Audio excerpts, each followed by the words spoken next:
Hi there, my name is Rhys Edwards. I'm the Assistant Curator here at Surrey Art Gallery, where I support exhibitions, publications, and the gallery's permanent collection. Today we're looking at Susan Point's Spindle Whorl, an exhibition on loan to us from the Vancouver Art Gallery.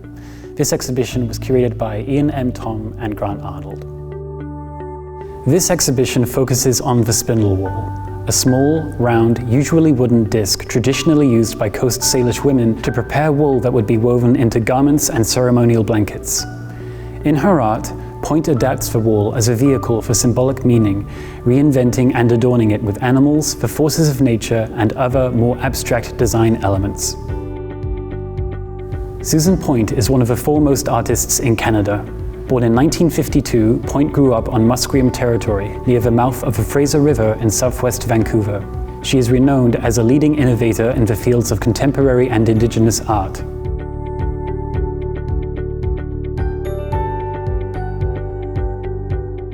Her art making celebrates the vibrancy of coast Salish culture while firmly situating it within the present moment.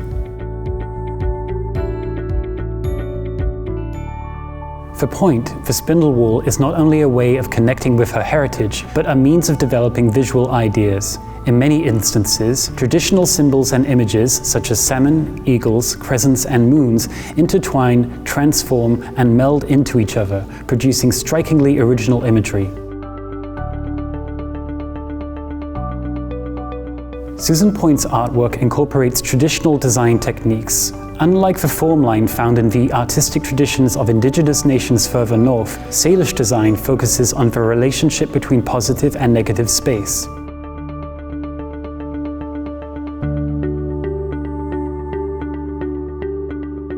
Salish design often includes three recurring motifs or shapes distinct to the tradition. Circles, which refer to the cycle of life, the sun, moon, and sky, as well as the unity between everything. Crescents, which refer to phases of life or the shape of flames, which help to focus the mind.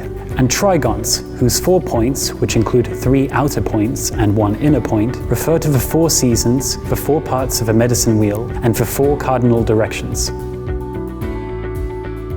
This work, Legacy, is an example of how Salish design differs from other styles.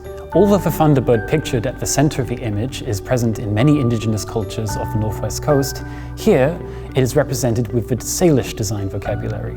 It includes all 3 of her traditional motifs: circles, crescents, and trigons.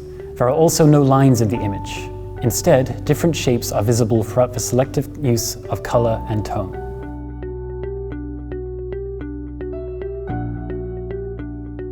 Although Susan Point's art looks to the past for inspiration, it is always anchored in the present. Point is willing to experiment with different patterns, techniques, mediums, and styles to present contemporary twists on traditional subjects.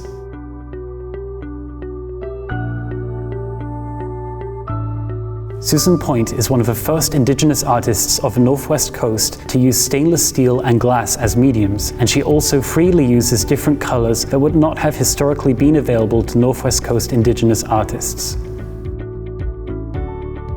This sculpture, Birth of a Star, is based on the design of a 500-year-old spindle whorl that is in the collection of the Museum of Anthropology. Here, Point has reinterpreted the whorl, making it larger and introducing color into the composition. Through the selective application of paint and the different depths of her carving, Point's sculpture plays with the illusion of space. Different elements of the sculpture appear to move backward and forward in space, disorienting the viewer and producing an almost hypnotic effect. In this way, Point's sculpture illustrates how the artist's commitment to experimentation expands the range of ways in which we can respond to an artwork, all the while honoring the past.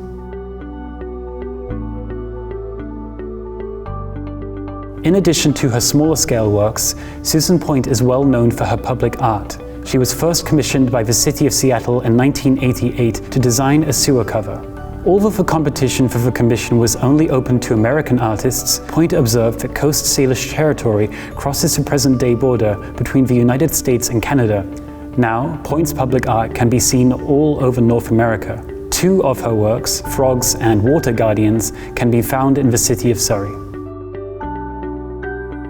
This artwork, Memories, was made in collaboration with her daughter Kelly Cannell, who is herself a prolific artist along with Susan Point's other children. It depicts the growth cycle of a frog. from egg to tadpole to adulthood. The print does not clearly distinguish between one stage and the next, instead portraying them as continuous with each other. The design featured in this artwork can now be found on sewer covers throughout the city of Vancouver and illustrates one of the many ways Susan Point and her family have worked to connect Salish beliefs and art with the territory of their people.